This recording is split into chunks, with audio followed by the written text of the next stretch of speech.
Hello, magandang araw po. Magluluto po tayo ng chicken fillet. Ayan na nga po yung chicken na binabad ko po sa itlog at mga seasoning. Ito na po yung chicken na pinaikot ko sa breadcrumbs.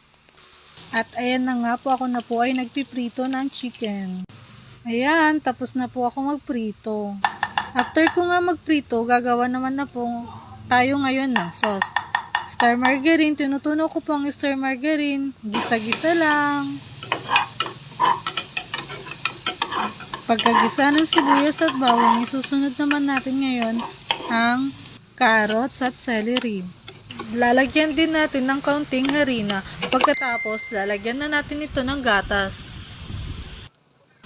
Hahalu-haluin lang natin hanggang ito lumapot ng ganito. At ito na nga po ang ating finished product. Maraming salamat sa inyong panonood. God bless you.